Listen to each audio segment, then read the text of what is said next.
No, you guys got to sit down. You guys need to strap in here. I've got to. You guys have had it easy so far. Sit down. Sit down. Take my seat. Let's go. What are we doing? About 6 to 7 months ago, I started getting spam calls from a 305 number. So I did what we all do. I muted it. But this bot was relentless. It just kept calling. So finally, I gave in. Turns out it was Hall of Fame President Mike Ward. He was a track coach when I was at Miami, and I immediately thought, man, this is weird getting a fundraising call from the track coach. I was actually boarding a flight, so it was a short call, but Mike gave me the news. I was taken aback. I spent the 5-hour flight back home in somewhat of an emotional state, pondering one question. How'd this happen to me? The answer I came to is a rather simple one. Tonight, I'm accepting this on behalf of all the people who have taken an interest in me, supported me, cared for me, and helped me over the course of my life. Family, friends, teammates, community. This is a team award. I just happen to be the one standing before you.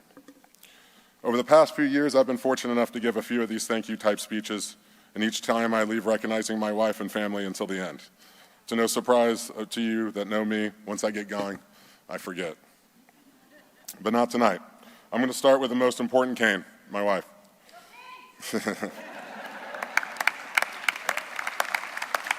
We met here and actually didn't start dating until the very end of our senior years, but we were friends our entire time. She supported me then and has made countless sacrifices that has enabled my football career. So thank you, and thank you to all my kiddos for being here. Maybe one of these days you'll think I was a pretty decent athlete. I'd like to thank Hall of Fame President Mike Ward and the entire committee for this incredible honor. I'm humbled to be here alongside of my fellow inductees, and especially with my former teammate, Brandon. We were both part of the same recruiting class together, and joining you today is special. My story begins in the small West Texas town of Midland. Midland is a remarkable place with remarkable people. One notable fact is that I'm the third Cane to come from Midland, and actually the second Canes Hall of Famer next to Casey Jones, who I looked up to as a kid. The people in Midland, that's right. For those of you who don't know, Midland is Friday Night Lights territory. While stuck in a desert, nothing else but oil rigs, our local prep sports were a focal point for our town and made us feel like we're already professionals. Dad sacrificed their time and coached us hard as kids. The hundreds of hours Dad spent on my friends and I allowed me to develop a passion for sports and competitive play. I want to recognize every single one of those youth coaches who helped shape my path to high school. Thank you. I also want to recognize the lifelong friends and families from Midland who have run this race with me for my entire life. Some of you are even here tonight. Thank you for always being there for me. My high school football experience is an indelible memory that has shaped my life. My high school football coaches, Randy Smith, Joel Gocher, Mike Meets, Coach Rat, Ronnie Rieger, Randy Josie, all took an interest in making sure I reached my potential. However, outside of my parents and brothers, perhaps nobody has shaped my success on the field and off more than my head coach, John Parchman. Coach P took a young kid on a growth spurt and over 3 years taught me how to play football the right way. And along the way taught me life lessons that I still carry with me today. On the dusty practice fields at my high school in Midland, I learned what it meant to be a tough guy. On the surface, some folks think this means playing a little banged up or gutting it up in the fourth quarter, and it surely does. But it wouldn't fully encapsulate the meeting. You see, those were table stakes. Being a tough guy meant much more. It meant on time means early. It meant the only effort is maximum effort, prepare to perfection, and be accountable to your teammates. It meant being respectful to everyone around you, teachers, friends, coaches, and most importantly, yourself. It was about doing it the right way, the West Texas way, and it was a standard to uphold and a price to be paid. The old Cowboys of West Texas called this riding for the brand. My ride in Midland with Coach P helped me understand the power of shared sacrifice with teammates and modeled a tough guy that gave me the tools I needed to be successful outside the West Texas desert. Coach P couldn't be here tonight because he's looking out for his family. He's being a tough guy. But he knows how I feel about him, and that I wouldn't be here without him.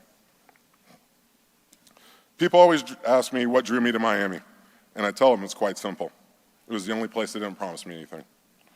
I was lucky enough to be recruited as a tight end by Rob Chudzinski, who would also be my position coach as well as offensive coordinator my freshman year. Coach Chud gave it to me pretty clear. We pay the best players. We got Shockey, and he might go to the NFL. We got this Winslow guy, and he's moving over from receiver. But if you're the best, you'll play. If not, we'll keep working with you until you are. Sounded like home. As a naive 18-year-old, I thought those were pretty good odds for me. My freshman year, I played all over the field, learning tight end, H-back, fullback, and I was able to be a valuable contributor on our 2002 run to the national championship game. However, there were some rough times. Learning multiple positions of an entire playbook Coach Chud designed was rough. But Chud would always give me these great pearls of wisdom during my first training camps that I'll never forget, like, I can't believe you can't make that block. And if you miss one more side adjust, I'm never going to play you.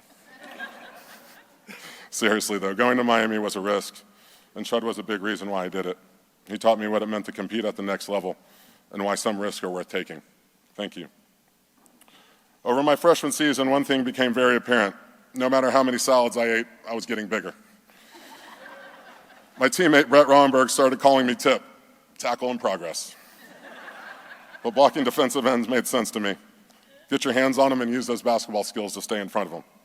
After my freshman year, I was contemplating a potential position change when Alonzo Highsmith, who I had never met before, randomly pulled me aside in an old-school U-fashion way, said, "You can stay at tight end and be a backup in the NFL, or you can move to left tackle and make a bunch of money. The choice is yours," and walked out. There was no looking back at this point, and shortly after, I made the decision to move from tight end to offensive tackle. In the O-line room, I was coached by none other than Arthur Francis Keogh.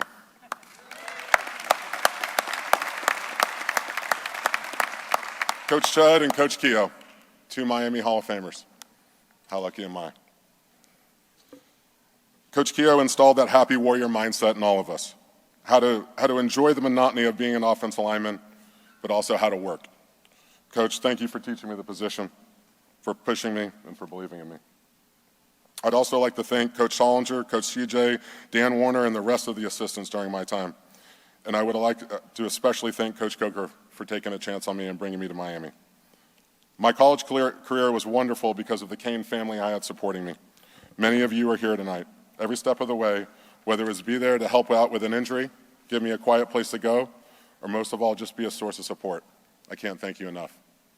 And most of all, to my teammates, too countless to name, every single one of you. I treasure the shared sacrifice we made on Green Tree together. The 110s, the sand pit, the weight room, the two-a-days. To every guy I sweat with, bled with, and most of all, won with, thank you. You are forever special to me, and it will be forever special to be a Kane. I'm from a small family. No uncles, aunts, or cousins. Just my parents and my brothers. We just had each other.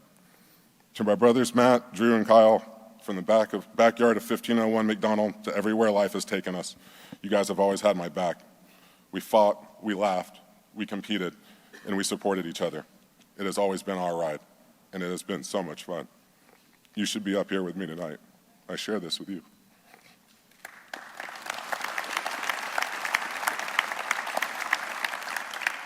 To my stepdad, John, who's here in spirit, I wouldn't have had the opportunities I've had in my life without him. I wouldn't be who I am without him. He's also a big reason why I'm here tonight. And to my mom, you're the toughest person I know. You showed me what it meant to sacrifice, to work, to give unconditional love. No matter what stupid thing I did growing up, you kept me moving forward. You always kept my plane in the air. You always believed in me. There is no Hall of Fame without you. Thank you.